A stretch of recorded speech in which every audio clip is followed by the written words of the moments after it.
Antes de você assistir esse vídeo, eu quero te dar um comunicado. Sou o pastor Daniel Batista, da Igreja Cenáculo da Fé para as Nações, e queria fazer um convite especial para você que está nos assistindo.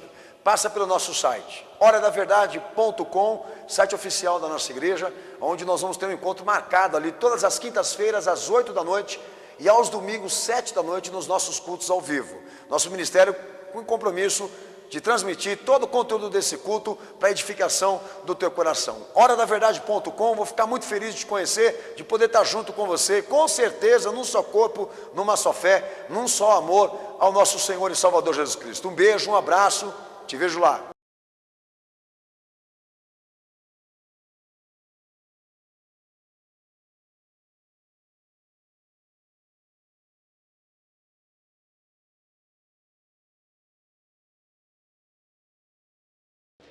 Lucas 22, versículo 7, nós vamos ler esse texto, depois vamos ver o que Deus quer falar. Chegou o dia dos pães asmos, que era necessário sacrificar a Páscoa. Jesus enviou Pedro e João, dizendo: ide, preparai-vos a Páscoa para que a comamos. E eles perguntaram: onde queres que preparamos? E ele respondeu: quando entrares na cidade, encontrareis um homem levando um cântaro de água. Seguiu até a casa em que ele entrar. E dizei ao dono da casa: o mestre manda perguntar-te: onde está o aposento em que comerei a Páscoa com os meus discípulos? Então ele mostrará um grande cenáculo mobiliado, e fazei ali os preparativos. E eles foram e acharam tudo quanto Jesus havia dito. E então prepararam a Páscoa. E chegada a hora, pôs o Senhor Jesus à mesa, e com ele os apóstolos, e disse-lhes: desejei muito comer convosco esta Páscoa antes do meu sofrimento, pois vos digo que não mais a comerei até que se cumpra o reino de Deus, até que ela se cumpra no reino de Deus, me perdoem. Então Jesus tomou o cálice, deu graças e disse: tomai e repartiu entre vós, pois vos digo que não mais beberei do fruto da vide até que venha o reino de Deus. Quem quer nisso dá glória a Deus? Quem crê nisso, dá glória ao Senhor Jesus. Pode se assentar, Deus abençoe toda a igreja. Hein?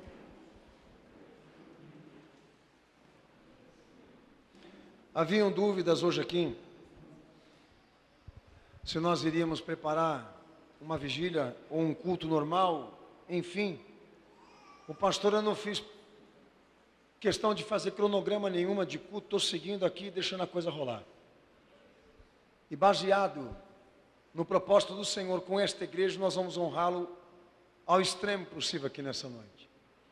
Então esse momento aqui, que nós vamos dedicar a esse culto do dia 24, realmente é um momento onde tem por propósito alimentar, nutrir esta igreja que quer ir até o fim por amor a Cristo, tá? Nós não estamos hoje aqui para querer sobressair, ser mais ou melhor do que qualquer pessoa que esteja lá fora nesse momento agora. Mas é inevitável que essa imagem apareça. Mas eu quero deixar claro para os amados aqui, que a nossa superioridade hoje aqui então, não é humana, nem espiritual. A nossa superioridade se baseia naquilo que nós queremos aprender e saber de Cristo, para podermos seguir. Então, se esta vontade de conhecer a palavra de Deus for demonstrar a eles lá fora que é um tipo de arrogância e prepotência religiosa, que fique essa impressão então. Nós temos muita vontade de saber quem é Ele. E como Ele gosta de ser lembrado. Como Ele pede para ser celebrado. Quando a igreja dele se reúne assim. Temos muita vontade de saber do que ele mais gosta.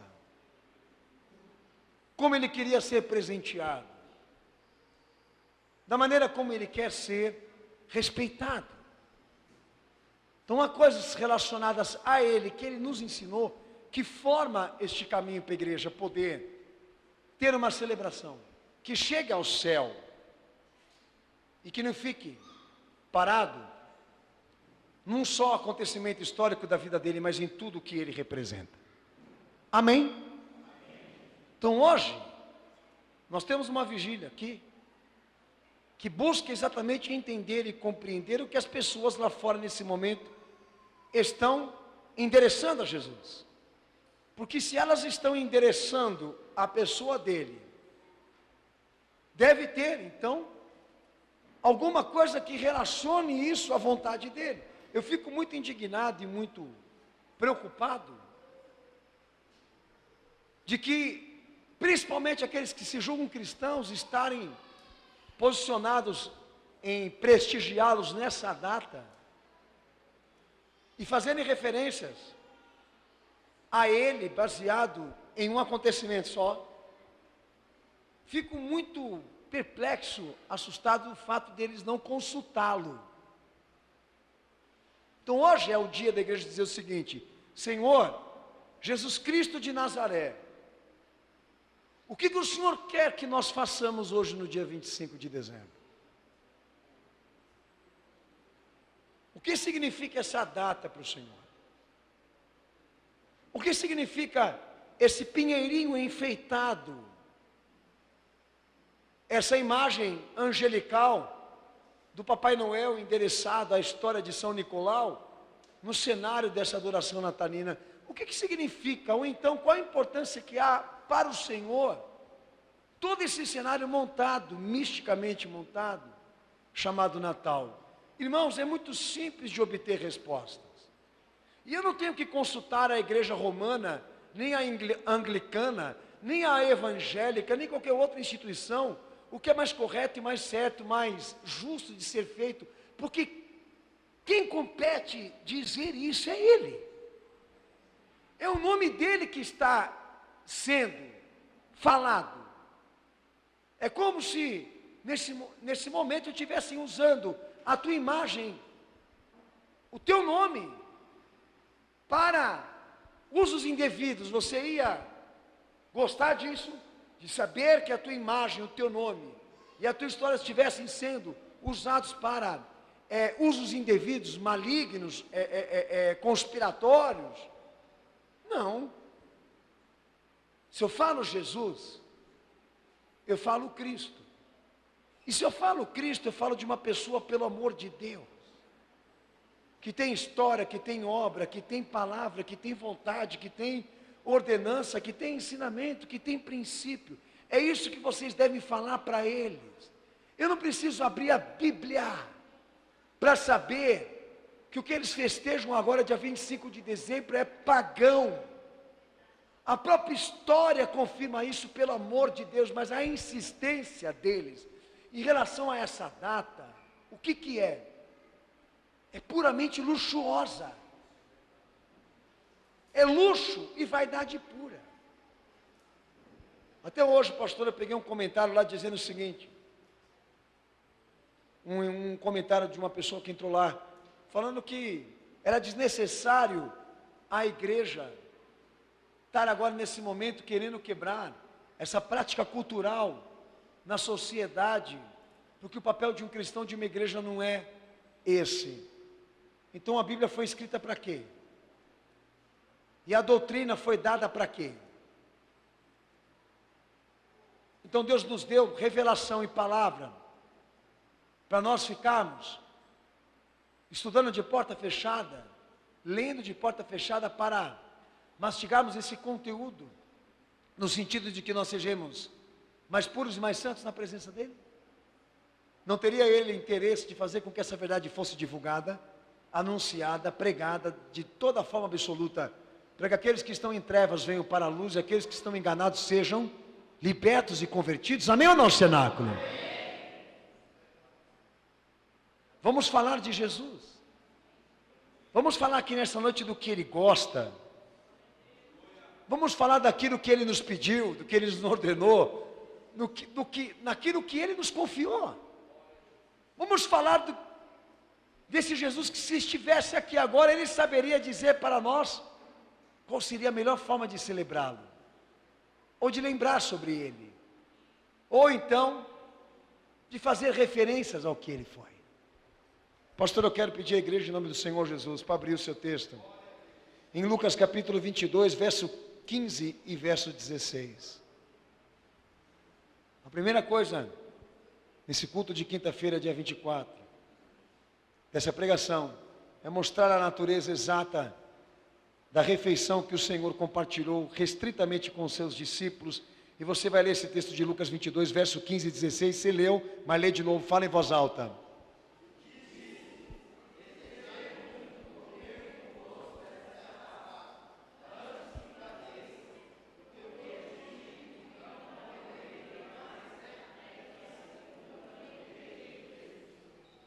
Amém?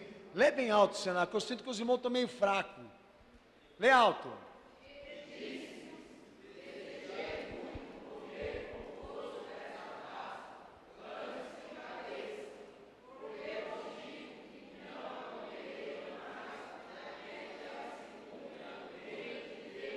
Amém. O Evangelho ele determina que há uma natureza exata daquilo que ele quer que nós o celebremos, da maneira como ele quer que a igreja lembre dele e o celebre. Amém, Jesus? Amém. O primeiro ponto disso é a explicação natural. Então nós temos um texto aí que Jesus está deixando em evidência, convincente, que o ponto de vista da celebração que ele introduziu e instituiu a igreja dele é pascual. É a celebração da Páscoa que ele estaria representando por nós. É falar sobre a sua morte, sobre a sua obra expiatória, sobre aquilo que ele estava assumindo a nível de redenção, com pecadores que ele veio resgatar. Naquele momento em que o Senhor, ele vai ensinar aos homens como eles deveriam lembrar dele, ou então celebrá-lo, ele determina que isso fosse feito direcionado para aquilo que estava acontecendo na cruz do Calvário. Eu pergunto uma coisa para os irmãos aqui nessa noite. Vamos lá. Tinha família lá? Quando ele reúne a celebração, quando ele prepara a celebração, prepara a refeição, chama os seus crentes, a família está no cenário daquela celebração? Não é uma coisa importante que você tem que levar em conta também? Hoje você veio quebrado, não veio nesse ponto? Sem nenhuma companhia a nível de família, amizade, etc, etc, etc. Porque você sabia que você está vindo nesse culto hoje aqui para se encontrar com quem? Com a igreja dele. Isso não é forte hoje aqui nesse culto? Quando ele determina ser celebrado na sua morte, como passagem de vida eterna e redenção, e explica de maneira evidente, natural, que era isso que ele queria da igreja, os discípulos ali representam o grupo que ele quer estar. Mateus 26, verso 19 e verso 20, a igreja leia em voz alta.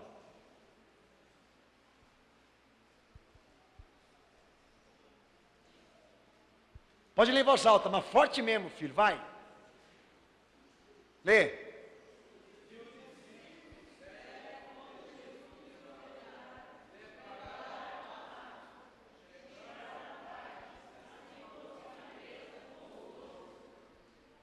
Amém? Está com medo de ler por quê, filho? Lê em voz alta, filho. Parece que você está com medo de ler coisa errada. Lê em voz alta.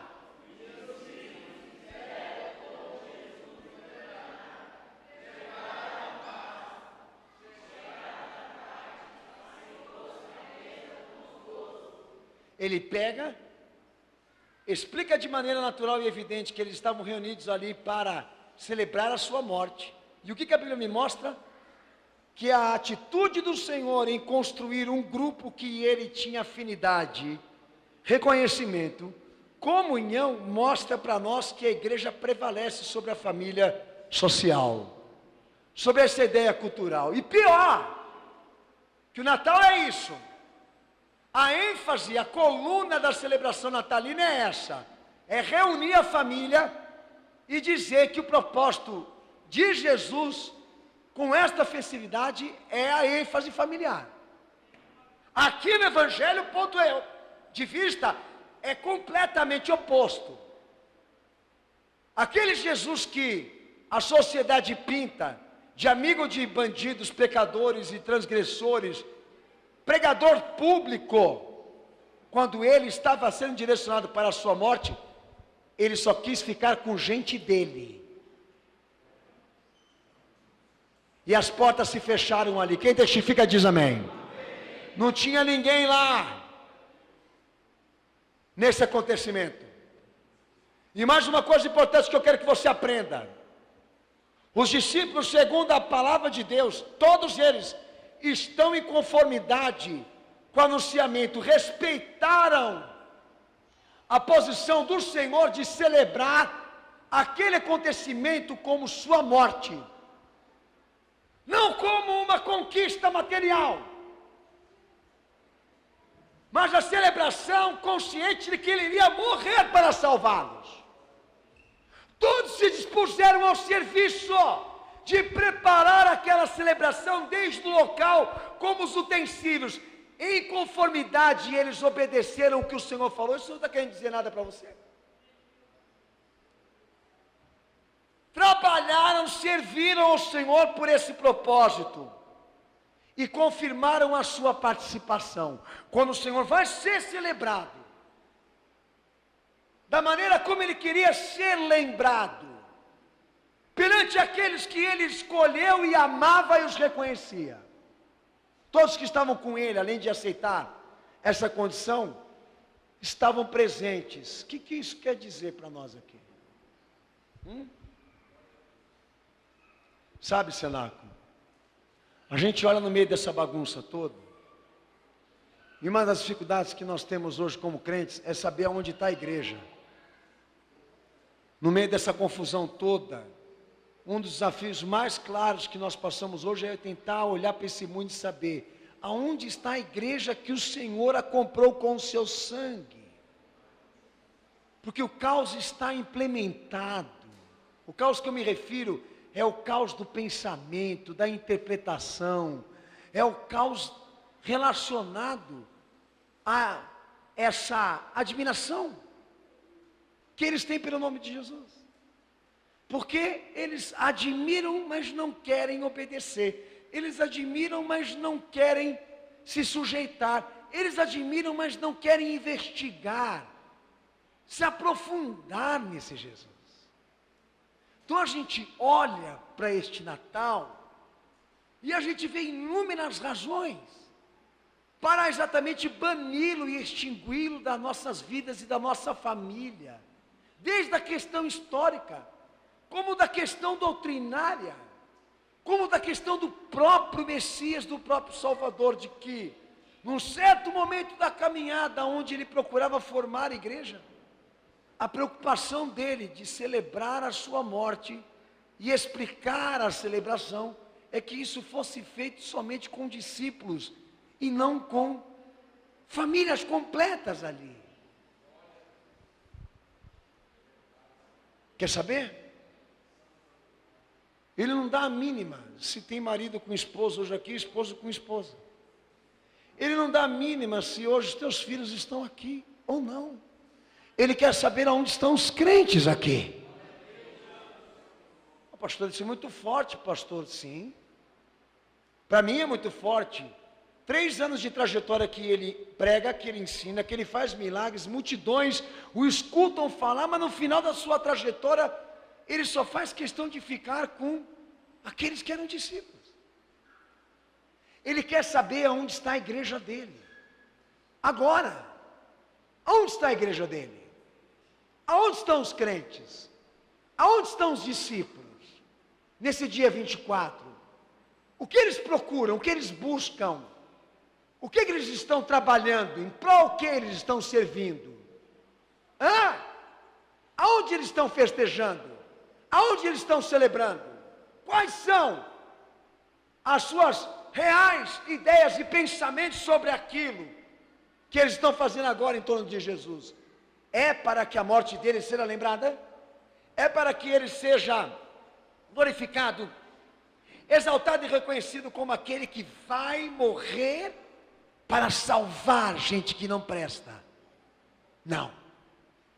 Nesse exato momento, a sociedade se dirige para prestigiar, celebrar um dia, uma data, uma festa, uma celebração que não tem nada a ver com ele, nem a ver com aquilo que ele pediu. Eu não estou aqui para banir o Natal, que o Natal continue sendo praticado pelas pessoas ímpias. Eu não tenho problema nenhum. O meu problema é delas quererem colocar o nome do meu Senhor no meio daquela porcaria. E saber hoje que nesse exato momento igrejas se locomoveram, como as paróquias também de Roma, a enfeitar as suas igrejas, para levar ao dia 25 de dezembro uma data importante para Cristo.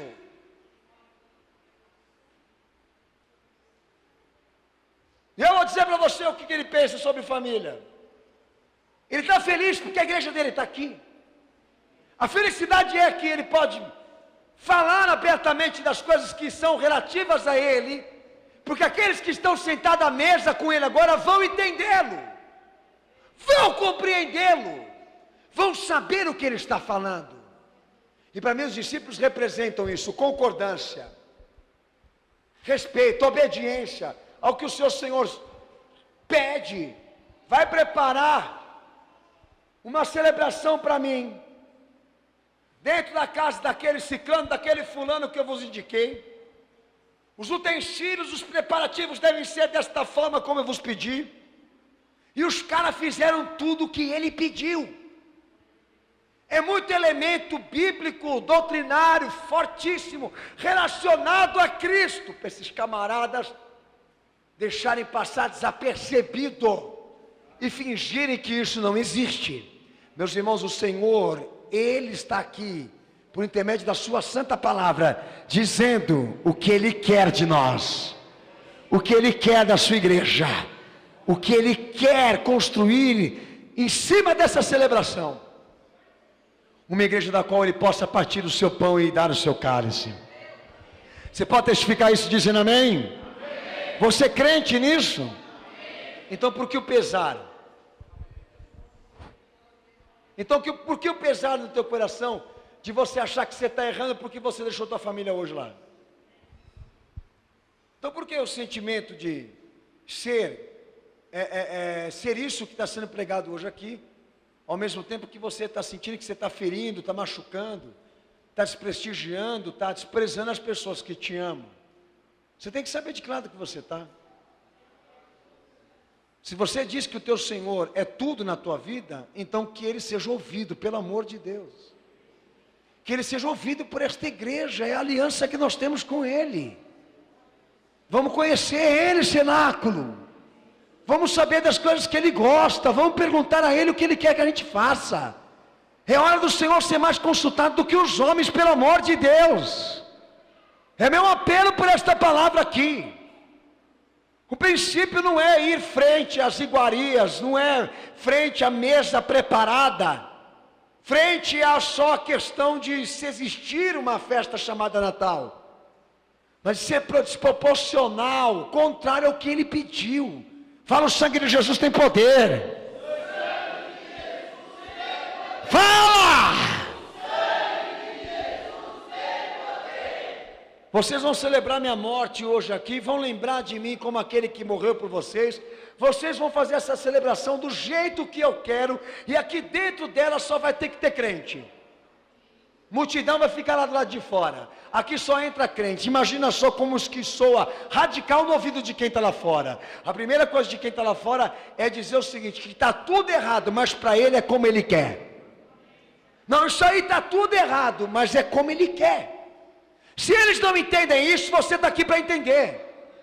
Você vem aí com o peito aberto dizendo: Senhor Jesus, eu te aceito, eu te recebo, entra na minha vida. Se você não está de acordo com o que está sendo pregado aqui, então quem entrou na tua vida foi o Papai Noel, filho.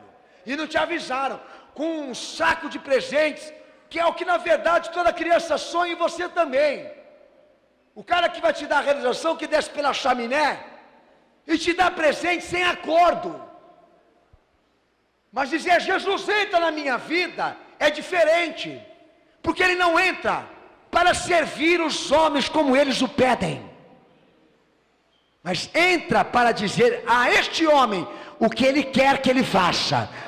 Você quer me celebrar? Quero muito, Senhor. Então, me celebre pensando em mim lá, preso na cruz do Calvário por você, safado e sem vergonha. Você quer me celebrar? Quero muito, Senhor. Você me ama? Ama. Então sente a minha dor, sente meu sofrimento, sente meu sacrifício, sente as minhas provações, sente as minhas humilhações, porque você vai passar pelo mesmo quando você começar a seguir as minhas pisaduras. Agora, filhão, querendo servir Jesus na mesa, com um monte de comilância, com a família na ponta, ali, todo mundo lindinho e bonitinho, se presenteando, tudo quanto enfeites e bugigangas, piscantes. Se para você prestigiar Ele é isso, você está muito fora da palavra de Deus, porque prestígio para Ele, amor por Ele, é o que Ele disse lá: pega a tua cruz, renuncia a si mesmo, vem e me segue. É muito blá blá blá. Abre o texto, Lucas 22, verso 13 e verso 14.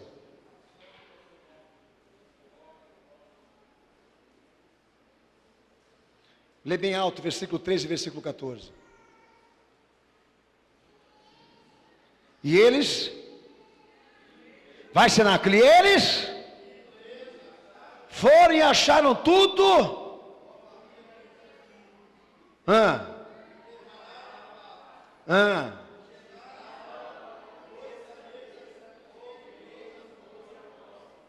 Amém. Amém. Lê de novo, que gostoso. Lê de novo.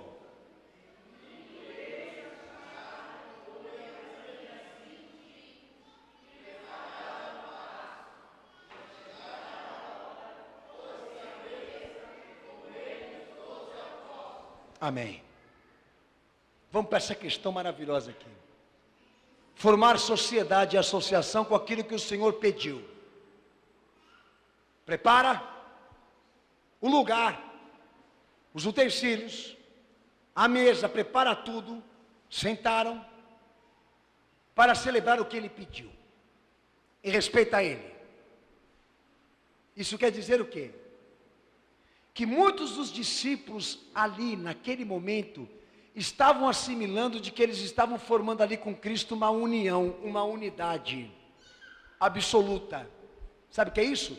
Igreja, união com vínculo de fé. Senhor, nós estamos aqui como família, como irmãos, como irmãs. Estamos aqui como igreja tua. O que isso quer dizer para você? Explicar para você. Você pensa que você fez muito em vir hoje aqui no dia 24, nesse culto? Você acha que é muito? É muito pouco.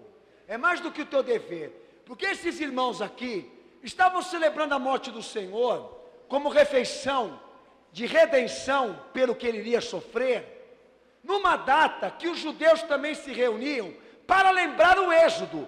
Isso quer dizer que ambos ali que estavam na refeição com Cristo eram judeus, e eles estavam arriscados a serem criticados pelos seus familiares, de deixar a tradição judaica para se reunir com esse aí, que segundo os judeus é beberrão e só anda com bandido. Eles estavam correndo o risco de serem desprestigiados, mal falados, excluídos pelos seus amigos e pelos seus familiares judeus, pelo fato de eles estarem se reunindo com o Senhor naquele momento contra a tradição judaica, para formar uma unidade com Cristo de 12 homens. Não foi só você que saiu da tradição religiosa para vir hoje aqui dizer quem você ama mais. Foi você só não, filho. Aí eu estou indo lá para o Cenáculo da Fé hoje no dia 24, sabe, porque o pastor Daniel disse, e eu tenho que fazer. O pastor Daniel mandou, e eu tenho que obedecer. Eu estou indo lá, sabe, porque eu sou membro do Cenáculo da Fé, e ali é rígido, ali é duro, ali é estreito. Não, nós só queremos saber onde está a igreja, espertalhão. A questão aqui é pura e clara. Você não vai querer dançar como a música está tocando? Ah, sabe, pastor, não. Porque eu sei de membro hoje aqui que não veio porque ficou. Eu sei. De gente que não está aqui hoje aqui porque foi lá. Nós queremos saber onde está a igreja. Cadê a igreja que serve a Cristo? Hoje ela está aqui, ó. Cadê o povo que serve o Senhor Jesus de maneira fiel? Está aqui. Cadê o povo que não tem medo de crítica, que não tem medo de retaliação, que não tem medo de perseguição? que não está à mercê de tradições religiosas, culturais, familiares. Está aqui, ó. Para dizer que o crente adora, serve e celebra o seu Senhor em qualquer dia, em qualquer hora. Ô minha gente, nós vamos formar uma unidade aqui, hoje para celebrar a morte do Salvador, e aqui não tem pai, não tem mãe, não tem irmão, não tem irmã, aqui o negócio aqui é sério, porque tudo que vai acontecer girando em torno daquele que é mais amado por nós. Nós vamos focar a nossa ideia, nosso pensamento, nosso serviço, os nossos preparativos, a mesa que foi elaborada, tudo em pró a Ele. Pedrão vai largar a esposa, vai largar a sogra, os demais irmãos vão largar a família e tudo mais, porque o Senhor pediu que naquela hora, naquele instante, Ele quer que a gente esteja lá para fazer algo por Ele, com Ele, que nós precisamos entender, porque vamos ter que ensinar para muita gente que ainda vem aí. E eles estavam lá. Eles estavam lá. Isso para mim é igreja. Não interessa se é apóstolo, se é profeta, se é bispo, se é isso ou se é aquilo. Você prova que você é crente com atitude. Você prova que você é crente quando você mostra o que você mais ama. É nessas horas que a sociedade se fecha para querer discriminar, perseguir, taxar como religioso, como fundamentalista, como exagerado, que o crente olha e olha com gosto para a cara deles e fala: o meu Senhor é mais importante do que tudo isso aí que vocês vão fazer agora. Ah, o teu pastor te ensinou. Não é o teu pastor não, papai, não é o meu pastor não, mamãe, é Jesus. Por que você não fala? Ah, mas só essa doutrina só tem um cenáculo. É só o cenáculo da fé bíblica, tá? Porque o cenáculo lá que ele usou é o que ele está usando hoje aqui. Você não fala para eles: o mestre chama a vencer. Eles vão estar te esperando lá, te garanto, até a meia-noite, para ver se você não aparece lá para comer o frango. Vão estar esperando uma ligação tua, chorando: ai, que pena, eu perdi. Ai, que pena, eu perdi presente, perdi abraços, apertados e calorosos. Enquanto você fica nesse lenga-lenga, nesse blém-blém-blém, o Senhor está à procura dos seus discípulos, tá? Quando você fica nesse vai, nesse vem. Eu me entrei aqui nessa igreja hoje com medo de apanhar. Falei: opa, Senhor, please, cuida de mim. Porque o primeiro a ser chacoteado é o pastor Daniel, por esse pedido de reunir a igreja em pleno dia 24 às 10 da noite. A cabeça dele vai rolar, que os caras querem a nossa morte. Olha quantos familiares que não estão vendo o ente querido hoje aqui. Olha quantos familiares que não estão vendo a mamãe, o papai e os irmãozinhos lá. Eles estão querendo ver o pastor Daniel sendo queimado no fogo agora. Estão me vendo dentro de uma macumba agora. Eles querem a minha morte. Sabe por quê, irmãos? Porque tem crente que não ensina, não fala, não explica. E o nosso propósito, o nosso desafio é deixar claro que nós não seguimos uma doutrina humana. Eu sei como meu Senhor quer ser celebrado. Ele me pediu como, me deu instruções, pediu para reunir a sua igreja fiel, e eu vou estar lá. Mas hoje é um dia importante para a família, eu vou estar lá. Pedro, hoje é um dia importante para a nação judaica, eu vou estar lá. Mas você vai perder amigos, que se dane. Você vai perder acordos, que se dane. Vai perder prestígio, que se dane. Mas por que você ama tanto esse Senhor? Por que você ama tanto Ele? Ele não vai morrer mesmo? Né? Porque o diabo, ele tenta colocar sentimentos de pesar sobre você, de que você está perdendo espaço e lugar nessa terra por colocar o teu Senhor em primeiro plano. Mas cai para mim aqui, para você. Estou muito feliz de estar hoje aqui, muito feliz de estar na presença do meu Senhor.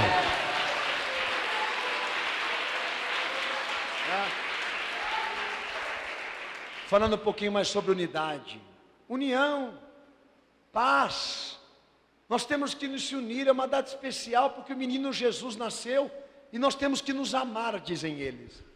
Hoje é um dia que a família tem que se reunir porque nós brigamos o ano todo. E hoje é o momento de nós nos amarmos, dizem eles, não é? Amém ou não? E o nosso Senhor dizendo o seguinte: não, hoje é dia de separar a igreja do mundo. Hoje é dia de implementar a união segundo a fé. Não, hoje é dia de reunir o corpo de Cristo. Hoje é o dia de saber aonde estão os crentes para irem lá ao Senhor, dizer quem Ele é e dizer o que Ele fez. E proclamar a todas as nações e a todos os homens que estão vivos nesta terra, de quão grandes são as misericórdias e graças que foram derramadas por intermédio do que Ele fez, do que Ele sofreu. Não, hoje é um dia não de lembrá-lo do seu nascimento como menino na manjedoura, mas de lembrá-lo como verbo encarnado, que chegou à semelhança de um homem comum e perfeito, para se doar por nós e morrer pelos nossos pecados. Hoje é um dia especial. Então, dia 25 de dezembro, para dizer à sociedade pagã, um dia especial para dizer a eles que Jesus deve ser amado e lembrado todos os dias. E a unidade que Ele prega é aonde o pão dele é partido, aonde Ele fala e aonde há discípulo fiel. Aleluia, Senhor. Lucas capítulo 9, 31, a igreja abre em voz alta. E leia com voz alta. Pode ler em voz alta, senhor.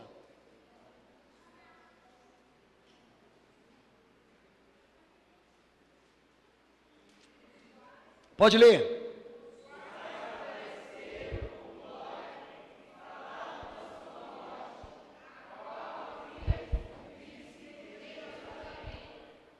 Amém? Aquela data que o Senhor estava se lembrando da sua morte, ela não tem propósito nenhum dizer, e acho que os irmãos podem entender o que eu vou dizer aqui agora, que a Bíblia não faz questão nenhuma de traduzir o dia da semana que foi celebrado isso, dar ênfase à data disso. A gente só sabe por historicidade, porque foram investigar e há uma sugestão, há um pressuposto, não há nenhuma afirmação lógica de que data ou dia da semana ele possa ter feito essa celebração aí. Mas o que é de tão interessante nesse versículo que você leu aí? Se não há uma ênfase do Senhor, nem dos discípulos, da data, é porque o propósito realmente o que é? Deixar claro que aquele acontecimento do Senhor reunir os seus discípulos para celebrar a sua morte, constrói acontecimentos da história, sabia, irmão? A visão que eles tinham ali sobre a mesa era que aquele que se chamava por Jesus, ele era o Messias. E ele estava ali para cumprir o que os profetas falaram. Aquele acontecimento ali, no dia da celebração da Santa Ceia, no dia da celebração da sua morte, de todo o Evangelho, é ligar o Antigo Testamento, é ligar o Êxodo do Antigo Testamento, e dizer que ele estava ali para ser a refeição da igreja,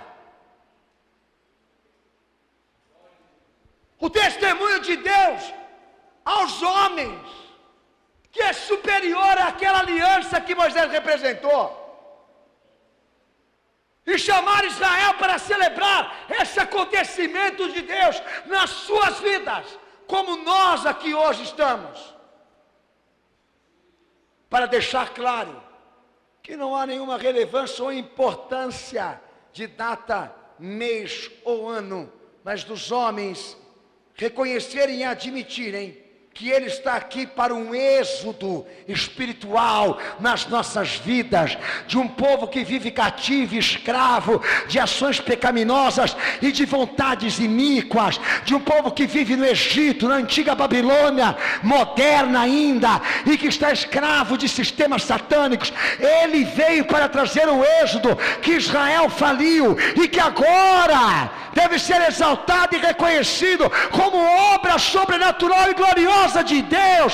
Ele estava lá para dizer aos seus discípulos: vocês não vão anunciar aos homens mais anos e datas e semanas de festividades, porque eles já têm sobrecarga disso. Vocês vão pregar as boas novas, a boa notícia de que o Filho de Deus se encarnou, esteve aqui, a sua luz iluminou as nações, e os homens viram obras serem feitas pelas mãos dele, que homem nenhum fez. Vocês vão pregar e anunciar a morte da cruz, o evangelho da cruz, o evangelho do Calvário. Vocês vão trazer aos homens o conhecimento deles, a redenção de Deus e o reino dele estabelecido. Vão trazer às suas mentes e aos seus corações de que foi Deus que morreu por eles, de que ele esteve aqui para cumprir os profetas, porque ele é Deus, porque ele é Senhor, porque ele é a obra perfeita do Deus celestial.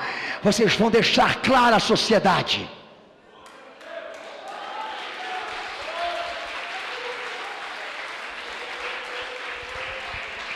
Vão deixar claro para eles que eu não quero reuniãozinha de quinta categoria dentro da igreja para me satisfazer, mas os seus corações, as vossas almas, para me amar. Nós não lutamos contra isso a vida toda?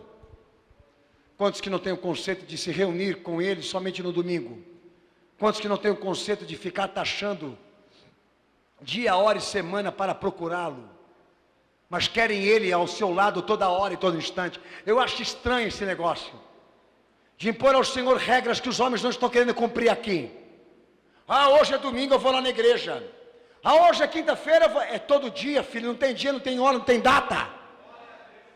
Por mais que a igreja tenha uma organização dela, o evangelho não tem essa visão. Vamos estabelecer um dia, uma hora, um mês, uma semana para se fazer uma santa ceia.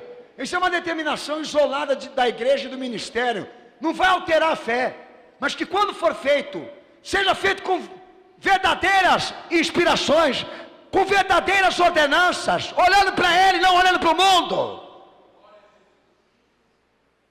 Dezembro. Da onde você tirou essa data de dezembro? Daí me entra um retardado lá no Facebook, que dezembro existe, que 25 de dezembro existe, e que a igreja de Cristo é a igreja católica. Então esses caras ficam falando coisa baseado no quê? Em quem? Da onde? Nós estamos falando aqui de natureza. A natureza da ordenança. O propósito dela com Cristo, que para nós está inserida na nossa vida, não no nosso calendário.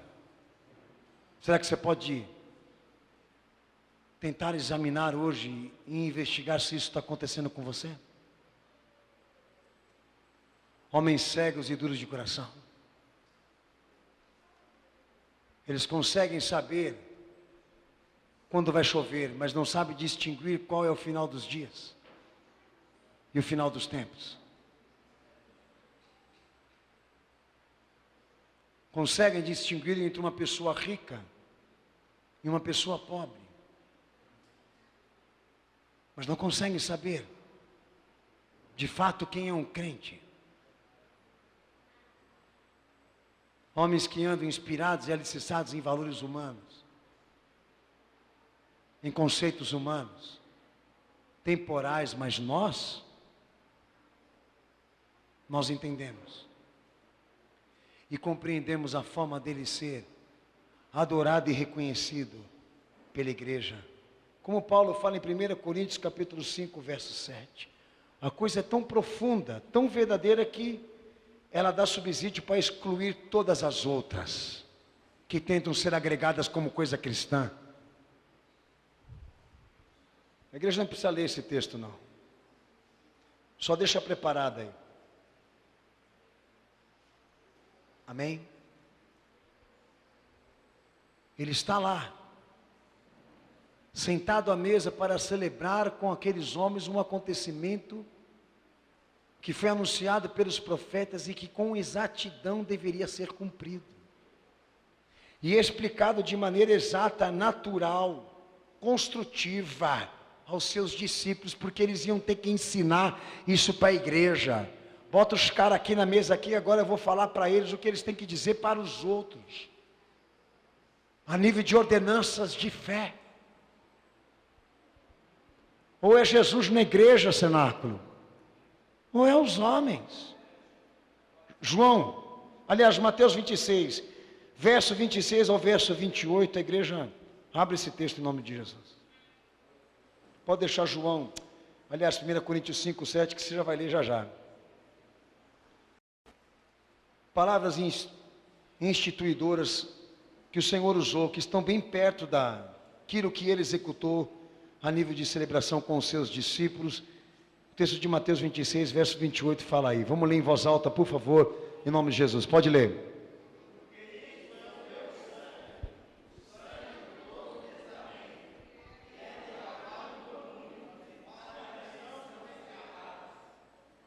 Pode ler até o 28. Vamos? Capítulo 26, do 26 ao 28.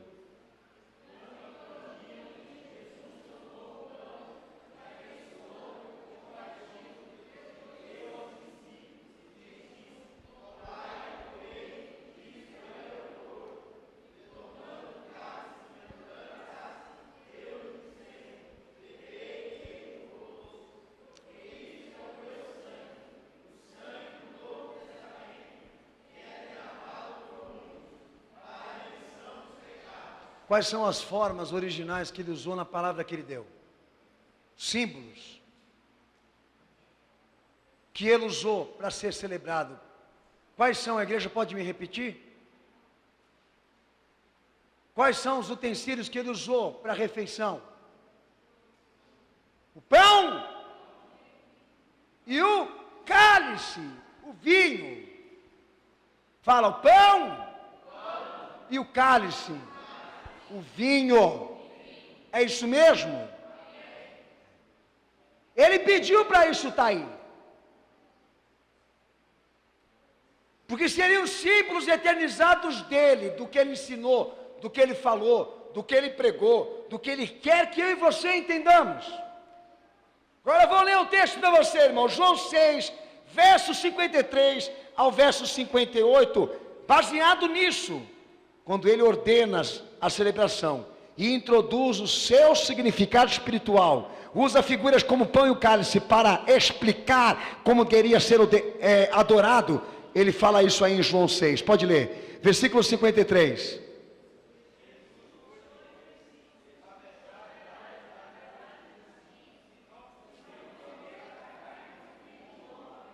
E não beberdes o seu sangue, não terão vidas em vós mesmos.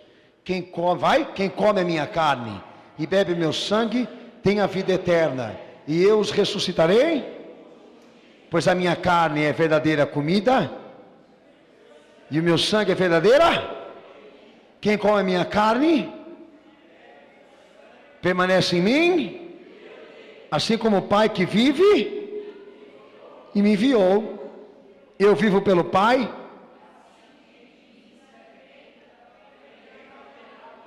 E também quem de mim se alimenta viverá, e assim quem se alimenta de mim viverá.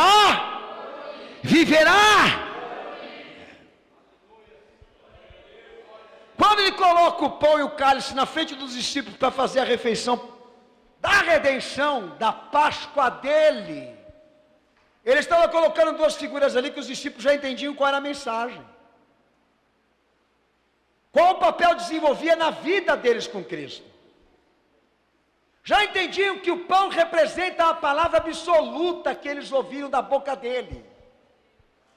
E o cálice, a vontade dele de que eles fossem purificados com o sangue que ele ia derramar.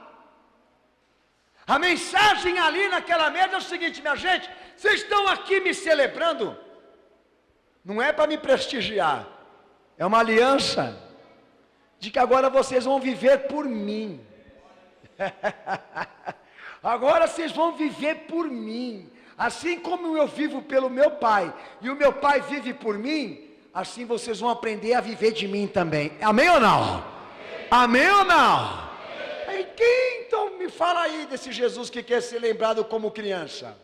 Hein, ô tonto? Fala aí desse Jesus que quer ser prestigiado lá na manjedoura, que a única coisa que ele pode dar lá é um chorinho. Lá está o início do que foi encarnado, do que deveria se tornar perfeito, absoluto, num plano de um homem comum, para dizer para os discípulos o que ele quer, a forma como ele quer ser lembrado por você. Pega o pão, pega o cálice, faz o teu pacto aí, de que você vai viver pelo que eu ensino e pelo que eu quero. Está pronto? Não está. Mas eles entram na Santa Ceia, pegam o pão, o cálice, como se eles estivessem incorporando Jesus, comendo um pedaço da carne dele, literalmente, e bebendo mesmo o sangue dele, né? Quem já viu isso, levanta a mão. A hóstia é isso, na igreja romana, é um pedaço literal do corpo de Cristo, que até mesmo na era medieval, Lutero chegou a acreditar na substancialização do corpo de Cristo. Ó, você põe aí um pedaço do corpo de Cristo, que é o corpo dele mesmo, e olha, se a carne não estiver boa, não reclama não, hein, filho?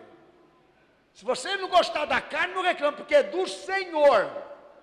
Só falta falar isso. Mas o que o Senhor queria, na verdade, não é fiscalizar a qualidade do pão, ou do vinho, ou do cálice, ou da mesa bonitinha, ou coisa parecida, mas querer que esses símbolos estivessem lá, porque eles transmitem a poderosa mensagem dele, de que nós, agora que o aceitamos, vivemos pelo que ele prega e pelo que ele quer. Vocês vão viver da minha palavra e da minha purificação. E todos estavam lá em concordância com isso. Todos estavam lá. Agora a pergunta, onde está lá no cenáculo que o Senhor celebrou a sua morte? O pinheirinho enfeitado, meus irmãos. O pastor, eu tenho uma imagem aqui, não tem como eu mostrar. Mas a imagem de uma igreja aqui, toda enfeitada, é ridículo. É ridículo, irmão. Só falta botar um chapéu de Papai Noel na cabeça do pastor, pelo amor de Deus. Tá bom, você é a favor do Natal? Então vamos colocar pinheirinho no cenáculo, vamos enfeitar lá todo mundo de vermelho, vamos colocar cantata, coral, presentes ali, né? Em torno do pinheirinho, vamos enfeitar tudo isso daí. Eu lhe pergunto, ele vai participar? Senhor, o Senhor me mandou preparar a tua festa, sim. A tua celebração, sim. O que o Senhor pediu para levar lá? Pão e vinho, mas só, não dá para pôr um bem bolado de farofa com isso, aquilo, né? Só pão e vinho, que pobreza. Não dá para pôr um franguinho, um peixinho assado, que nem fizeram para ele lá, depois da ressurreição, que ele foi e jantou, aí ele quis um peixinho, bem assadinho, no corpo glorificado, mas aqui só pão e vinho, não mata a fome do povo. Ninguém vai vir, Senhor. Ninguém vai querer jantar isso. Que mesa pobre. Vamos pôr umas bananas, umas uvinhas, um refrigerante, uma cachaçinha. Vamos pôr, vamos acender esse fogo aí, né? Uns presentinhos, tirar um amigo secreto, um barato assim, pôr um fundinho de música, né?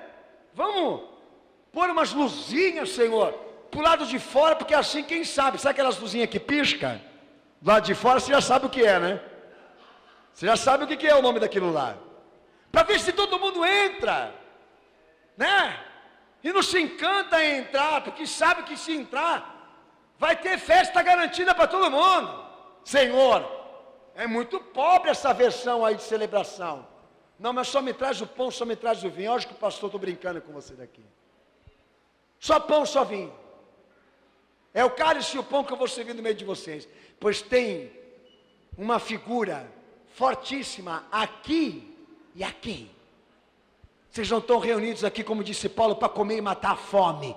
Vocês estão aqui para afirmar a vossa fé e o vosso pacto com o teu Senhor, naquilo que Ele manda, naquilo que Ele fala, naquilo que Ele quer da igreja.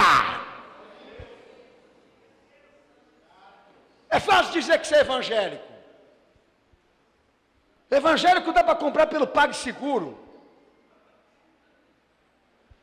Quer encomendar um evangélico? Compra no PagSeguro que vai vir para você via correio, via Sedex. Mas isso que está sendo pregado hoje aqui é difícil de encontrar. Eu não estou ali para comer, estou ali porque Ele está lá. Eu não estou ali para me alimentar, nem para confraternizar amizades. Eu estou ali para que eu sei que lá está a igreja dele, e lá está Ele, e é lá que eu quero estar. E me contento só com aquele pão, só com aquele vinho, porque é uma coisa impressionante, você come deste pão, e não consegue enjoar. Você bebe do sangue dele, e não consegue ficar enjoado. Você sempre quer renovar, e quer mais, porque se trata de uma substância que veio do céu, que não saiu aqui dos homens, de uma obra, de um valor, que nós não vamos achar em qualquer lugar. Gente que faça esse pão, que prepare essa mesa assim, que traga sobre nós, dentro do cálice, o que Ele mais pediu, a lembrança de tudo que Ele fez por você. Está preparado para viver por Ele? É muito fácil festejar o Natal, é muito fácil você botar essas coisas todas, esses bados lá aqui em casa, piscando, etc, etc. Duro é você amar Ele, duro é você se arrepender, você se converter, duro é você obedecer o que Ele fala, o que Ele prega, todo dia ter uma renúncia para fazer Ele ser glorificado. Duro é você andar no caminho da retidão, da justiça, da lealdade, da verdade, da sinceridade. Isso que a sociedade está fazendo aí, meu filho, é muito fácil, é barato. Filhinho, ai minha coisa linda. Só falta ela dizer, eu nasci há 10.000 anos atrás, que é o capeta, chupando manga, é o diabo, filhinho. E olha que eu tenho mamãe e papai, não pense que eu sou um astronauta não. Fica filhinho, pai janta filhinho, comidinha da mamãe. Você vai lá para a igreja, não tem comidinha, aqui tem. E ele com essa barriguinha, tenta pegar na hora pela barriga. Quanta gente pega pela barriga, hein, meu Senhor? Nesse dia 24, hein, meu Salvador? Quanta gente aí pega pela barriga? Ai, meu Deus. Eu vou sair hoje daqui, já é 00:13. Vou sair daqui hoje e não tenho nada para comer. Parece que acabou o dia dele, se ele chegar em casa e não tiver alguma coisa sargada para comer. Filho, se você sair hoje aqui desse culto e sentir falta de um manjar e de luz, acende uma vela, põe na mesa e come o pão com manteiga. Ai, põe uma vela branca na mesa, abre o pão, passa manteiga e finge que é um pernil. Eu não vou sentir falta disso não. Não tenho saudade, tenho ojeriza, repudio. Sai com aquele cheiro de margarina queimada na frigideira, cheiro de cebola, de alho. E geralmente isso dá fome. Me deu ojeriza, vontade de vomitar. Só de pensar aquele povo reunido na mesa, um mentindo para o outro, um fingindo para o outro, o cara segurando a faca aqui de baixo, já preparado para investir força com aquele lá, se ele abrir a boca para falar que ele não pagou, entendeu? Aquela coisa de conspiração, olhando aqui, ai que roupa linda, ai que carrão bonito, ai, você está com um batom diferente, ai, teu cabelo está melhor agora. Aonde é o teu cabeleireiro? Quem faz a tua unha? Eu quero saber. Só falta ele pedir a tua declaração de imposto de renda para saber quanto você ganhou esse ano. Você fica comendo e aquilo não desce. Você sabe que a bagunça está lá, que os problemas estão lá, as coisas não estão resolvidas como eram para ser. É tudo uma falsidade, uma mentira. Mas dá licença. Hoje o menino nasceu. Hoje o menino nasceu. Nasceu a mãe que pariu. endemoniado. Menino não nasceu não. Encarnou o Filho de Deus aí. Avisa esse povo aí. Avisa ele, cenáculo. Quem quer nisso, dá glória a Deus, uma salva de palmas para Jesus.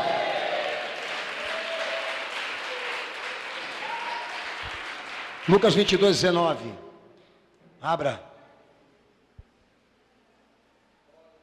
Agora o Senhor aí, por esta palavra, Ele pede a mesa, no segundo ato de solicitação. Aquela estava sendo feita como exemplo, mas Ele queria que outras também continuassem sendo feitas. Quem testifica diz amém. Lucas 22, 19, leia em voz alta.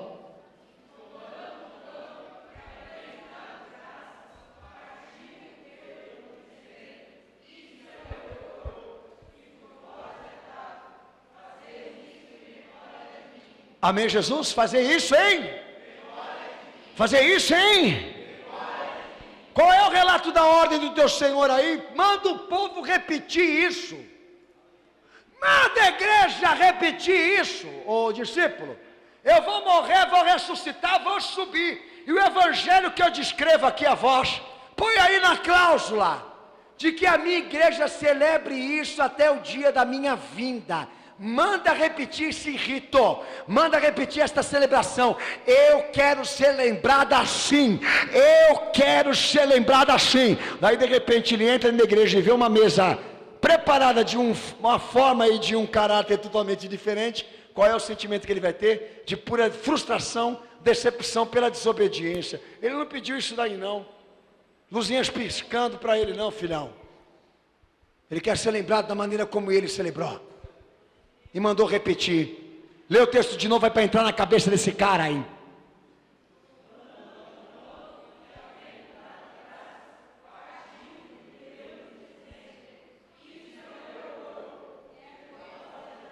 Amém. Fazer isso em memória de mim. Bota o pão, bota o cálice, reserva a igreja.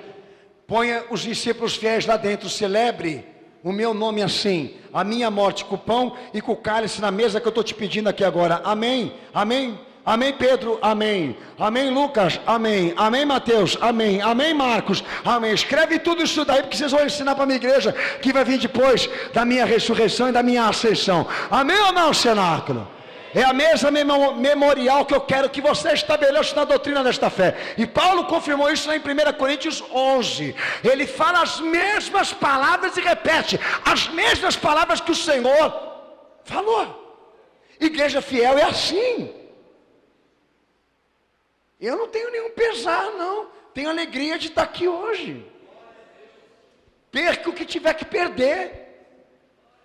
Mas não abro mão do meu Senhor e do que Ele me pediu. Não dou o nome dEle para ser utilizado e usado para esta sociedade, não.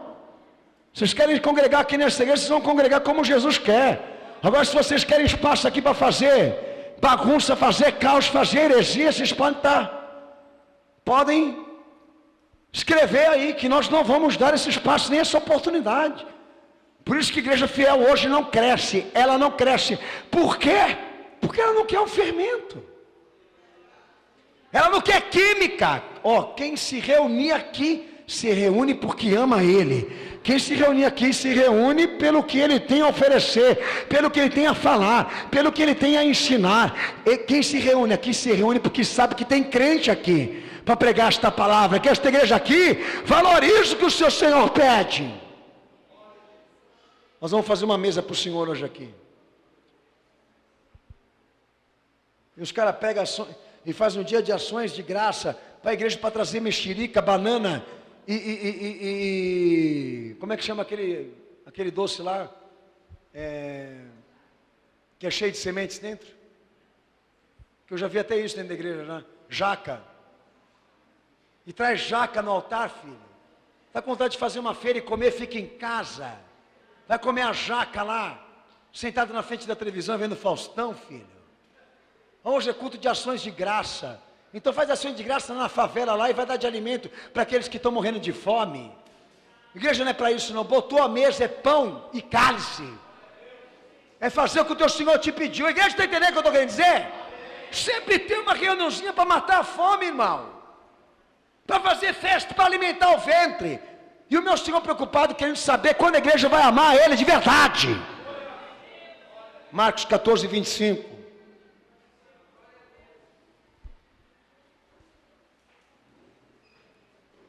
A igreja abre esse texto e fala em voz alta. Palavras instituidoras, perto com a última refeição do nosso Senhor e seus discípulos, nos mostram formas originais de palavras, relatos sobre a ordem, de repetir isso, a mensagem declarada. Olha aí o que o teu Senhor vai dizer, Marcos 14, 25, lê.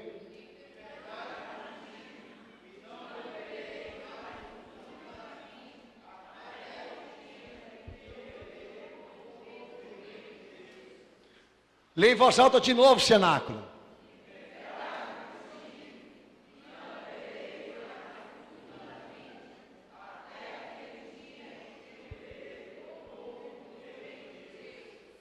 A mensagem que ele determina naquela mesa é puramente escatológica. Ela está dizendo que esse fato que eles estão celebrando, que o Senhor vai ter volta, vai ter retorno, e vai ser glorioso, porque Ele virá para reunir esta igreja, que está em comunhão com Ele nesta mesa, para celebrá-lo com Ele no céu, na eternidade. Quem testifica diz amém. Quem testifica diz amém. Qual é a esperança que o teu Senhor introduz aí? No que está sendo celebrado por Ele? Realização de vida? Plano material? Plano sentimental? Conquista terrena, territorial, avanço econômico, conquista de estética e beleza, plano familiar, odontológico. Não. Nós estamos celebrando a morte do nosso Senhor, cuja esperança é de que esse fato vai ter retorno. Ele virá pela segunda vez para arrebatar a sua igreja da terra e levar aos céus, para que ela celebre a sua morte e a sua ressurreição com o vinho celestial, com a vide do Pai, com a vide desse reino. Nasceu o menino Jesus. Hoje eu escutava um repórter dizer: nasceu a esperança, nasceu a paz. Essa é a mensagem que nós temos que dar sobre o Natal: paz, segurança, saúde, fraternidade, igualdade. Essa é a mensagem que nós temos que dizer a todos os nossos queridos: um bom Natal, de muitas alegrias, de muitas conquistas, de muitos amores. Essa é a mensagem que nós temos que transmitir do menino Jesus, que nasceu para nós a esperança de que tudo vai dar certo, de que a sorte virá, de que o mundo melhor virá. Você está gostando de mim, né? Você está se apaixonando por mim, não está? Que nem o Papa Francisco, uma mensagem para os pobres. Lá na ceia, pobre não entrou. Fala para o teu irmão lá, o pobre não entrou lá, fala para ele. Vamos deixar os pobres participar da Santa Ceia, né? Dá um pouquinho desse pãozinho para os pobres. Você que está querendo virar político aí, quer virar político? Quer levantar partido? Abre a porta do cenáculo, deixa os pobres entrar, porque a preferência são os pobres. Na celebração do meu Senhor é a igreja e os crentes. Os pobres ficam para depois. Agora nós queremos saber quem são os crentes. E a mensagem que eu tenho para dar para vocês aqui, que estão reunidos nessa mesa, me celebrando na morte e no triunfo da cruz, é que vocês me esperem e me aguardem, porque eu vou voltar. E se há paz, se há segurança, se há uma conquista, se há uma vitória e um triunfo para ser anunciado no Evangelho, a visão é esta: o crente entrando pelas portas do reino, sendo recebido pelo Pai, que está lá, admitido como salvo, admitido como vida eterna. Só uma esperança que o Senhor nos comunicou, não é de que esse mundo vai melhorar, é de que Ele virá e não tardará, de que Ele virá e não vai abandonar e deixar órfão a igreja que creu nele. Sabe uma mensagem de esperança que ele mandou transmitir a esta igreja? É que ele venceu e está vivo, sabendo de tudo que está acontecendo aqui nesta igreja, inclusive hoje, para assinalar a esta igreja, dizer a ela com tudo, com todas as propriedades da fé, que há uma vide lá na glória, que produz o vinho e o bom vinho de Deus, que vai ser colocado lá na mesa onde os crentes verdadeiros vão sentar para celebrar as bodas da sua vitória, do seu triunfo e da sua salvação eterna. Vamos fazer uma reunião familiar debaixo disso então, onde na mesa memorial sentam-se ali para celebrar a esperança da vinda de Cristo. Eles não querem isso. Eles não querem isso. João 1, 29. Estou terminando o cenáculo.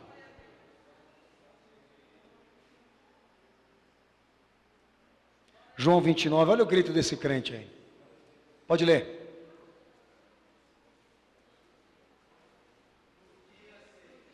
Pode ler bem alto.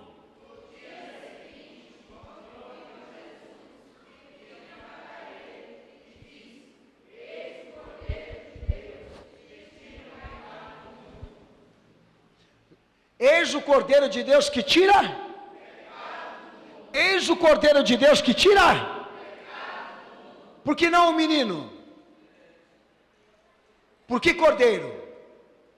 Porque João sabia que estava lá o Filho de Deus encarnado, que cumpria as profecias da salvação, que cumpria legitimamente e perfeitamente aquilo que Deus havia falado através dos profetas. Então João pega ele e declara ele como sendo nova aliança, nova significação de celebração.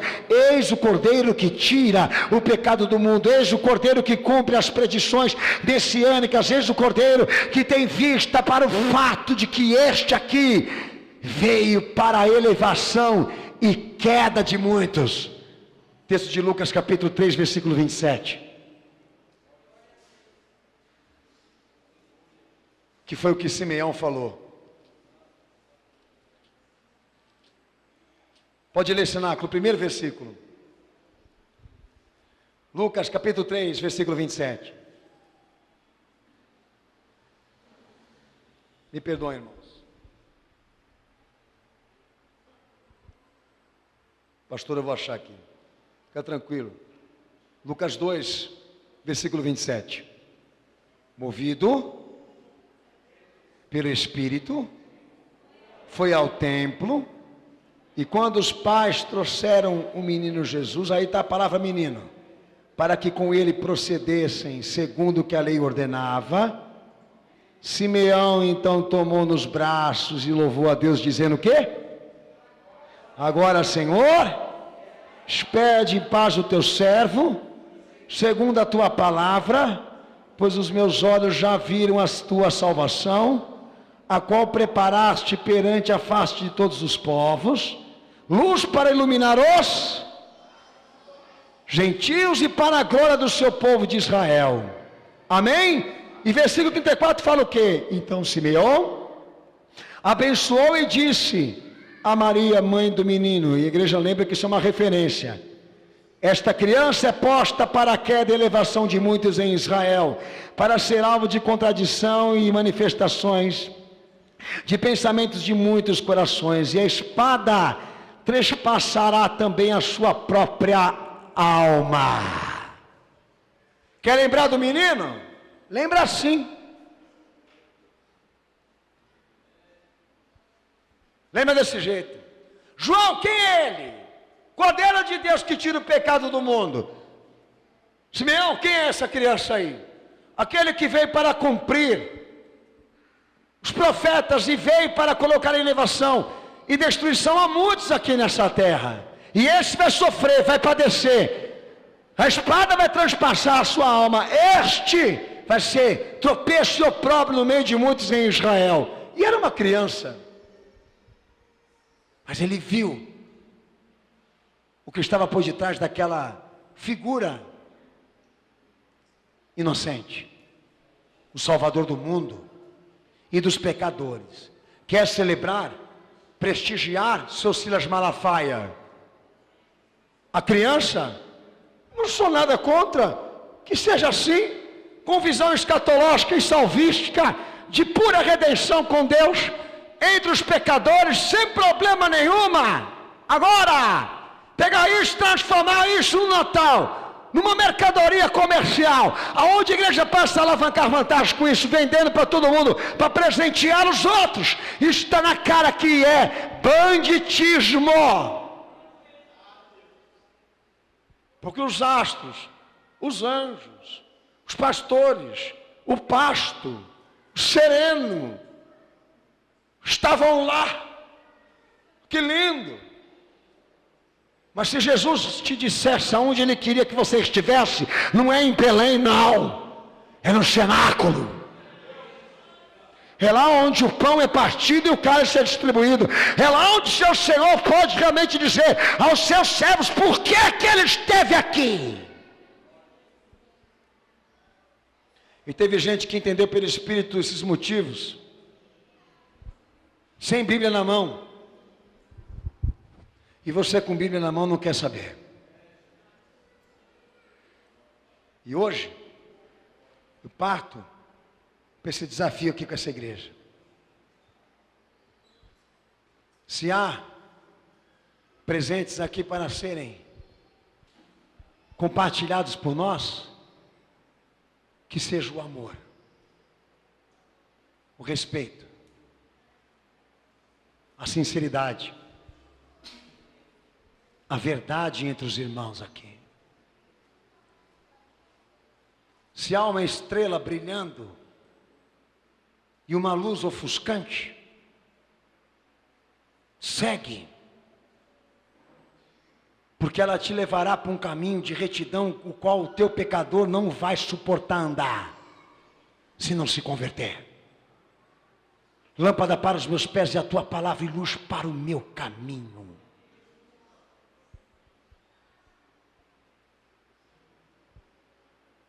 Se há alguém hoje aqui disposto a entrar no quarto do teu filho e da tua filha, você que acredita em psicologia humana,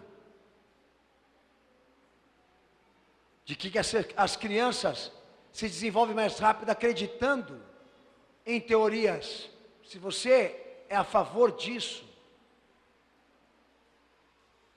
ouça,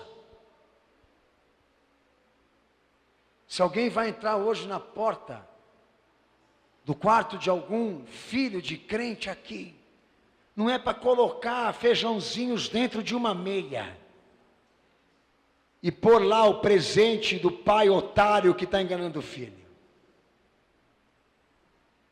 que acha que acrescenta para o filho mais anos de inteligência por acreditar em Papai Noel. Se ele entrar no quarto do teu filho e falar com o teu filho, ele vai dizer quem você é. E você corre um grande risco amanhã de o teu filho receber uma sementinha de revelação no coração dele, dizendo as coisas que ele ouviu do Senhor ao teu respeito, mãe,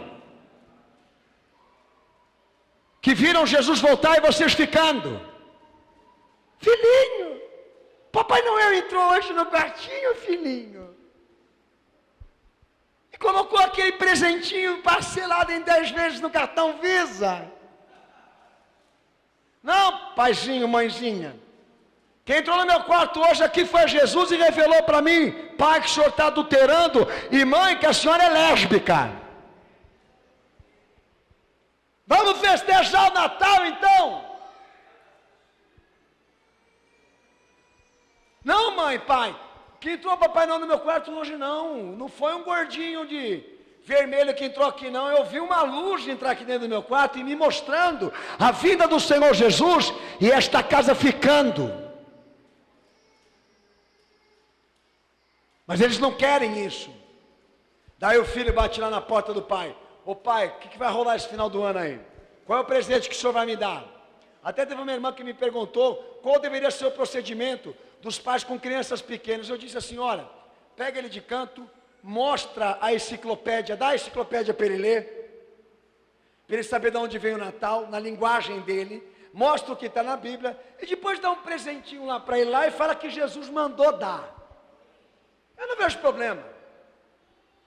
Para não enfurecer a criança, porque o barato dela é o presente. É o carrinho, é a bonequinha, então não tem problema. Pode até ser. Ó filho, foi Jesus que te deu. Para dizer que o Papai Noel não presta. Porque ele teve que me abençoar, papai teve que trabalhar para comprar. E é bom porque assim já fica sabendo que vagabundo não compra presente. Agora, lindinho, queridinha, você tem que acreditar na fantasia. É o período, é o tempo das crianças acreditarem em fadas, em contos, porque eles ficam mais desenvolvidos, retardados que nem você. Porque eu, quando era criança, com a igreja que eu congregava, Deus já falava comigo já. E me revelava as coisas, porque é normal e natural para a igreja que ora e clama. Tem coisa melhor do que essa? Ver Jesus entrar na tua porta e fazer nhê, e entrar e falar, eu estou aqui, e passar a noite toda com você, te revelando coisas que você não sabe. As crianças vivem a promessa do Senhor também. Elas estão inseridas. Elas têm muitas delas hoje aqui que já podem testemunhar isso na vida delas. Porque teve pai lá que trabalhou a cabeça e o coração para servir a Cristo. Os meus filhos já disse desde os 1 ano de idade, 2 anos, quando entendiam a fala, não tem Papai Noel. Chegavam na escola, a professora dizia assim, isso vai prejudicá-los, vai atrapalhá-los. É assim que a sociedade quer que todos nós pensamos, que as ferramentas de Deus não são válidas, que a palavra dele não cura, não liberta, que a igreja precisa pensar direito, se vale a pena aplicar tudo isso que está sendo pregado aqui nesta noite. Mas enfim, Simeão não deixou barato para o diabo, pegou a criança e já deixou claro para quem estava lá, de que aquele que estava ali em formato pequeno, seria aquele que ia colocar o mundo em dúvida pela sua mensagem. E glorificou e agradeceu pela salvação que ele contemplou. Uma das coisas que talvez mais esteja atrapalhando você de ser um crente verdadeiro. Não saber das coisas que o Senhor mais gosta ver em você. Das coisas que Ele quer que você faça, que lhe agrada. Talvez seja esse o motivo da tua desgraça, do teu caos, do teu afastamento. Não perguntar a Ele o que Ele quer que você faça. E eu perguntei para ele, Senhor, o que nós vamos fazer hoje à noite lá? No dia 24. Culto de quinta-feira normal aqui dessa igreja. Saber aonde a minha igreja está. Aonde está a igreja dele aqui hoje? Aonde estão os discípulos? Gente que senta na mesa com ele e parte o pão com ele. Aonde estão? Aqueles que estão aptos ao serviço, para comunicar aos outros o que ele ensinou, para dar essa herança de conhecimento para aqueles que estão vindo agora. Onde estão os discípulos? Cujo seu prazer, a sua alegria é saber que o seu Senhor morreu por ele, não nasceu por ele, mas morreu para dar a ele uma chance de redenção. Aonde estão os discípulos? Que não estão preocupados com essa data, 25 de dezembro, e muito mais ainda em gastar nela o que não tem, para provar que prosperaram economicamente. Aonde estão esses discípulos que se contentam com o pão e com o cálice que o Senhor dá? E quando o mestre chama, vem cear, eles estão ali em unidade ao que ele pede. Aonde está essa igreja? Abaixa a tua cabeça, fecha os teus olhos.